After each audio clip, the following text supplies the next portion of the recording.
Assalamualaikum warahmatullahi wabarakatuh. Saya Mirtawat Masari dari 1906, jurusan D3 Rekam Medis, Fakultas Ilmu Kesehatan, Universitas Duda Bangsa.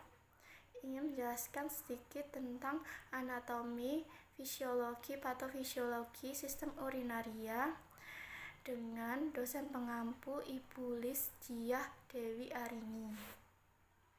Sistem urinaria adalah sistem terjadi proses penyaringan darah sehingga darah bebas dari zat-zat yang tidak digunakan oleh tubuh dan menyerap zat-zat yang digunakan oleh tubuh.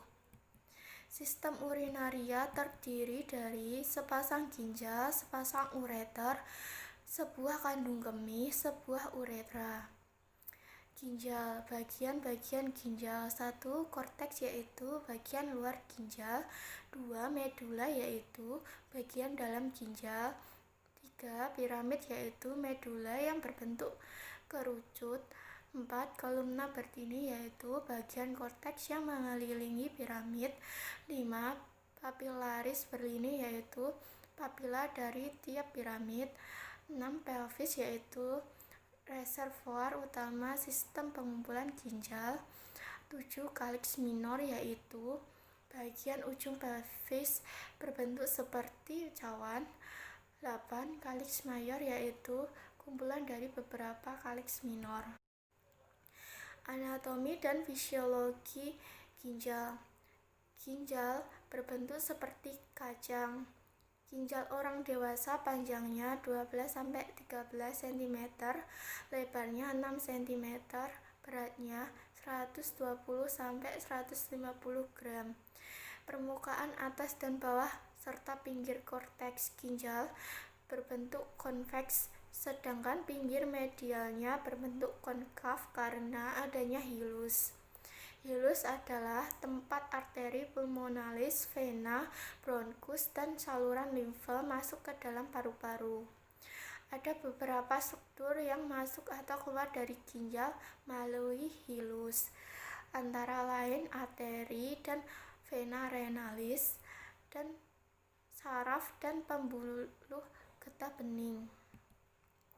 Fungsi ginjal yaitu mengeluarkan zat sisa organik, mengatur konsentrasi ion-ion penting, mengatur keseimbangan asam basa tubuh, mengatur produksi eritrosit, mengatur tekanan darah, mengendalikan terhadap konsentrasi glukosa darah dan asam amino darah, mengeluarkan zat beracun.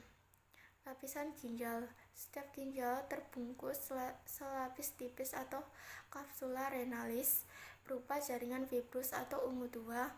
Lapisan ginjal terbagi atas 1 lapisan luar, lapisan korteks atau substantia corticalis, 2 lapisan dalam medula atau substantia medullaris. Fisiologi ginjal. 1. Mengatur volume air atau cairan dalam tubuh. Kelebihan air dalam tubuh akan diekskresikan oleh ginjal sebagai urin atau kemih yang encer dalam jumlah besar. Kekurangan air atau kelebihan keringat menyebabkan urin yang diekskresi berkurang dan konsentrasinya lebih pekat sehingga susunan dan volume cairan tubuh dapat dipertahankan normal. 2. Mengatur keseimbangan osmotik dan mempertahankan keseimbangan ion yang optimal dalam plasma atau keseimbangan elektrolit. Bila terjadi pemasukan dan pengeluaran abnormal ion-ion akibat pemasukan garam yang berlebihan atau penyakit seperti diare atau muntah, ginjal akan meningkatkan ekskresi ion-ion penting. 3. Mengatur keseimbangan asam basa cairan tubuh. Bergantung pada apa yang dimakan, campuran makanan menghasilkan urin yang bersifat asam pH kurang dari 6 disebabkan hasil akhir metabolisme protein. Apabila banyak makan sayur-sayuran, urin akan bersifat basa. pH urin bervariasi antara 4-8-2. 4. Ekskresi sisa hasil metabolisme. atau ureum asam urat kreatinin. Zat-zat toksik, obat-obatan hasil metabolisme hemoglobin dan bahan kimia asing seperti pestisida. 5. Fungsi hormonal dan metabolisme ginjal menyekresi hormon renin yang mempunyai peranan penting mengatur tekanan darah atau sistem renin-angiotensin. Aldosteron membentuk eritropoiesis atau mempunyai peranan penting untuk memproses pembentukan eritrosit. 6. Membentuk hormon dihidroksi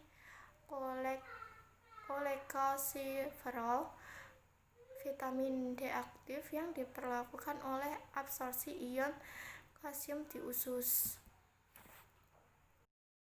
Struktur ginjal. Korteks ginjal atau korteks renalis mengandung jutaan alat penyaring atau nefron, 1-1,5 juta. Fungsi nefron membentuk urin dengan cara filtrasi, reabsorpsi, dan sekresi. Nefron terdiri atas badan Malpighi dan tubulus. Badan Malpighi tersusun dari kapsul Bowman dan glomerulus. Kapsul Bowman berbentuk seperti piala yang melingkupi glomerulus. Glomerulus merupakan gumpalan jalinan kapiler darah pada cekungan kapsul Bowman. Pembuluh yang menuju glomerulus disebut arteriole afferent, sedangkan pembuluh yang meninggalkan glomerulus disebut arteriole efferent. Sumsum ginjal atau medula renalis. Pada sumsum ginjal terdapat suatu jaringan berbentuk kerucut yang disebut piramid. Piramid mengandung banyak pembuluh dan berguna untuk mengumpulkan hasil ekskresi. Cairan yang terkumpul pada piramid akan disalurkan melalui saluran pengumpul menuju pelvis renalis atau rongga ginjal. Selanjutnya, pelvis renalis berhubungan dengan ureter. Nefron dibagi menjadi dua, yaitu nefron corticalis dan nefron juxtamedularis. Nefron corticalis yaitu nefron yang glomerulinya terletak pada bagian luar dari korteks. Lengkung Henle pendek dan tetap berada pada korteks. Nefron juxtamedularis, nefron yang glomerulinya terletak pada bagian dalam dari korteks dekat dengan korteks medula. Lengkung Henle yang panjang dan turun jauh ke dalam zona dalam dari medula. Bagian-bagian nefron. Glomerulus adalah suatu jaringan kapiler berbentuk bola yang berasal dari arteriole afferent bersatu menuju arteriole efferent, berfungsi sebagai tempat filtrasi sebagian air dan zat yang terlarut dari darah. Kapsul Bowman adalah bagian dari tubulus yang melingkupi glomerulus untuk mengumpulkan cairan yang difiltrasi oleh kapiler glomerulus. Bagian-bagian nefron.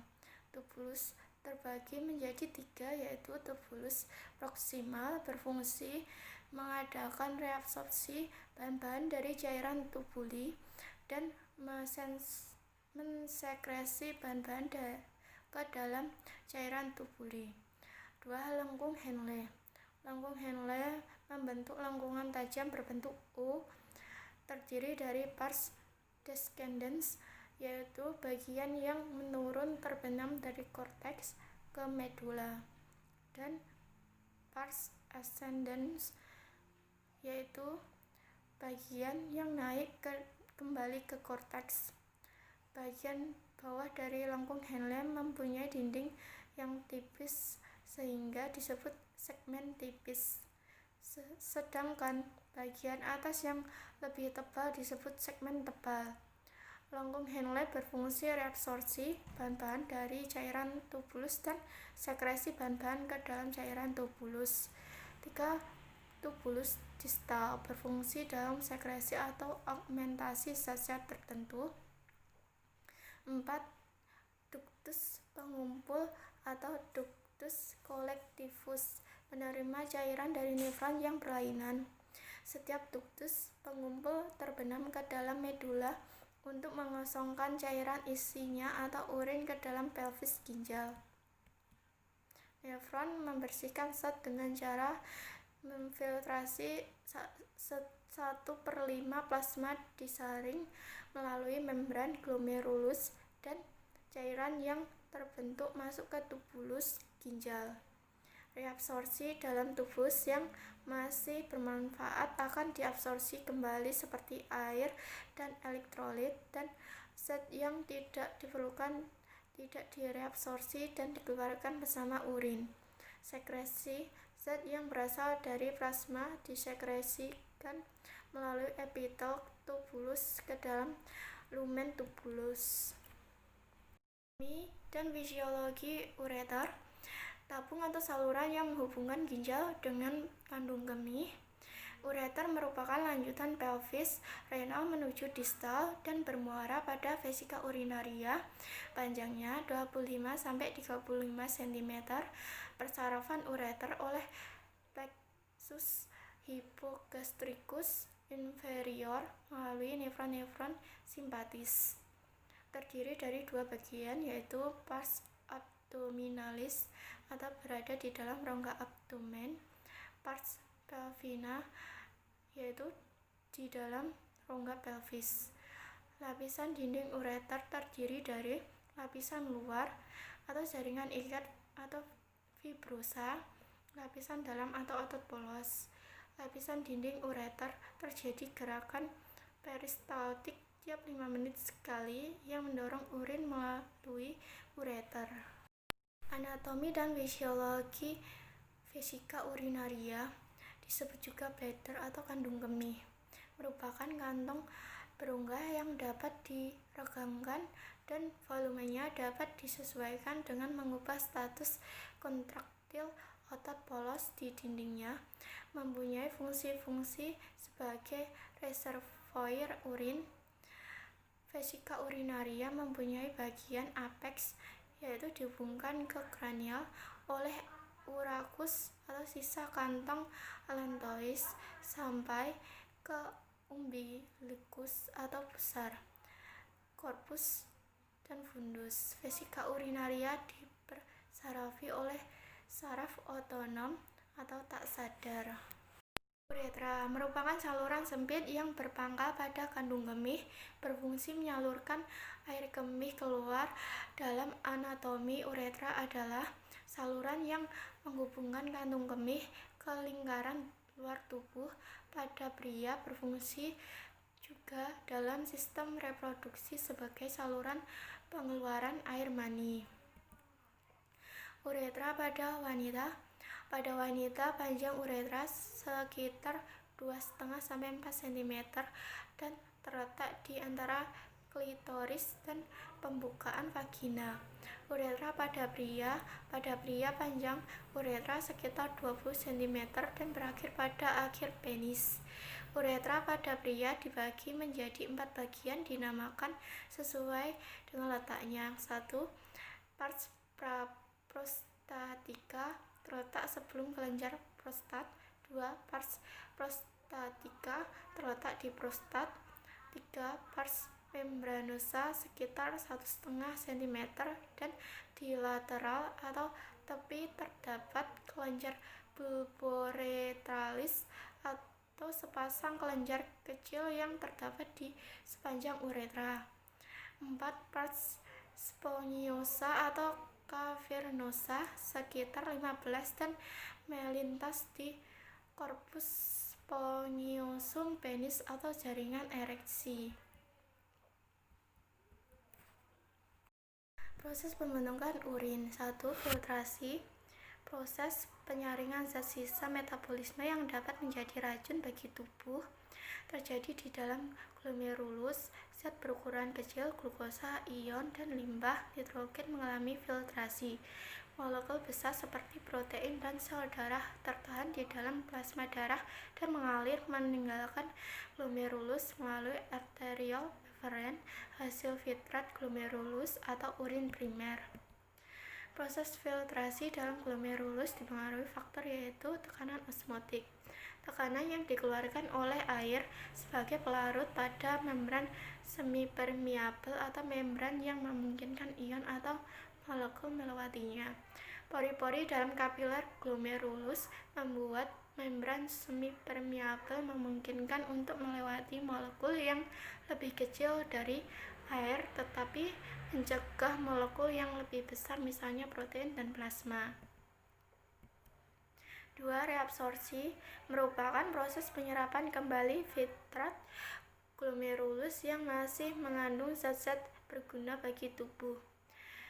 Beberapa zat yang diserap kembali antara lain glukosa, garam-garam, ion anorganik, dan asam amino.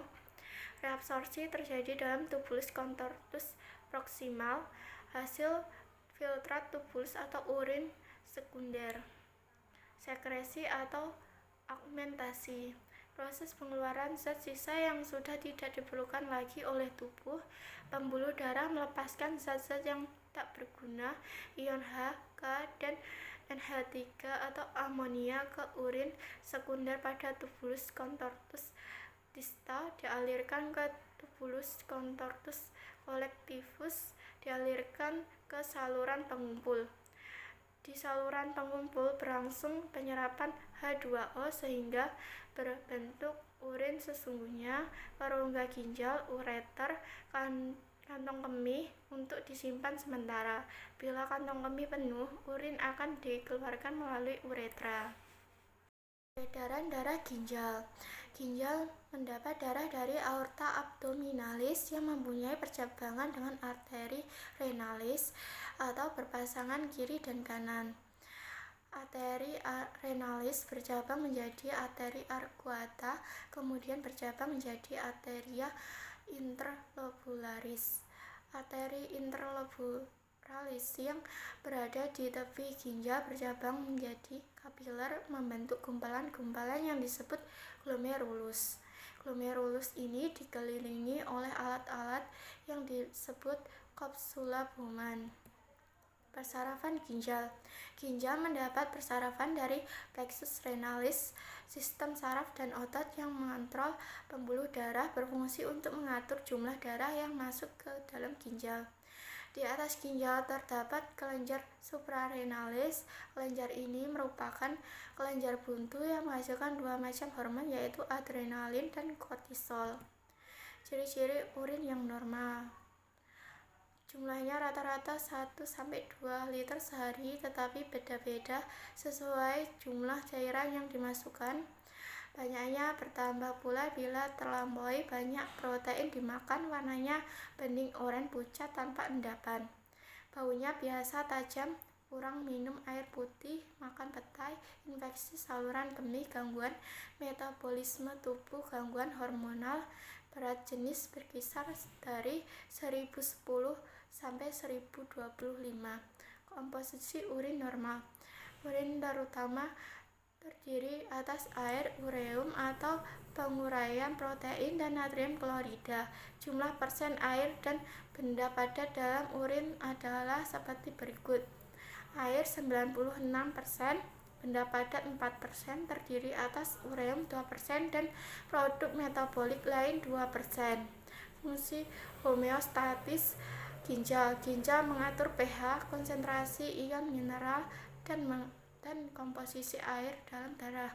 Ginjal mempertahankan pH plasma darah pada kisaran 7,4 melalui pertukaran ion hidronium dan hidroksil. Akibat urin yang dihasilkan dapat bersifat asam pada pH 5 atau alkalis pada pH 8.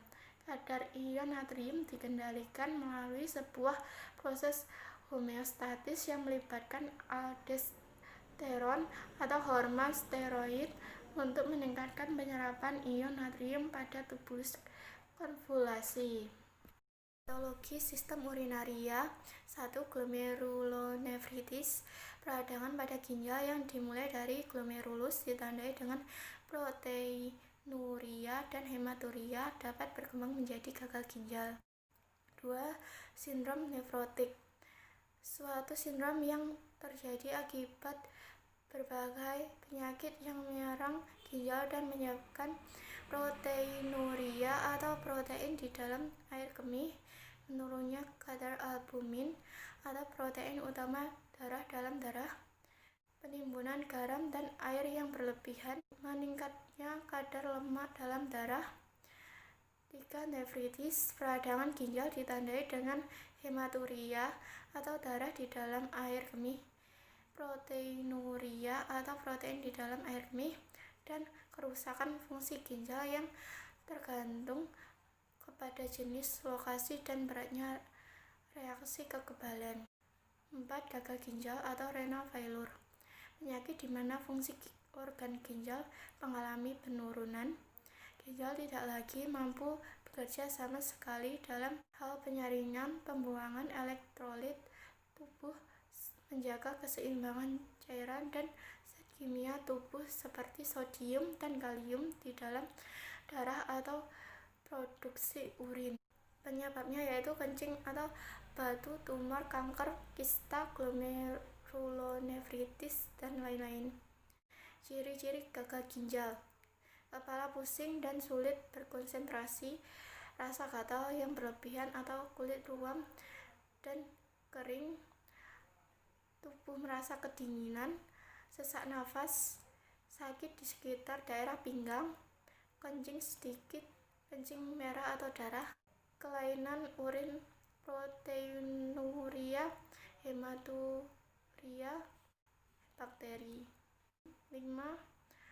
Pyelonefritis, infeksi bakteri pada salah satu atau kedua ginjal, disebabkan oleh Escherichia coli paling sering. Gejala biasanya timbul secara tiba-tiba berupa demam, menggigil, nyeri di punggung bagian bawah, mual, dan muntah. Bisa terjadi pembesaran salah satu atau kedua ginjal. 6. Hidronefrosis, penggabungan ginjal akibat tekanan balik terhadap ginjal karena aliran air kemih tersumbat atau batu, tumor, arteri, atau vena yang letaknya abnormal. 7. Batu ginjal, massa keras seperti batu yang terbentuk di sepanjang saluran kemih dan menyebabkan nyeri, perdarahan, penyumbatan aliran kemih atau infeksi. Batu ini bisa terbentuk di dalam ginjal atau batu ginjal maupun di dalam kandung kemih atau batu kandung kemih. Proses pembentukan batu ini disebut urolithiasis atau lithiasis renalis, nefrolithiasis. 8.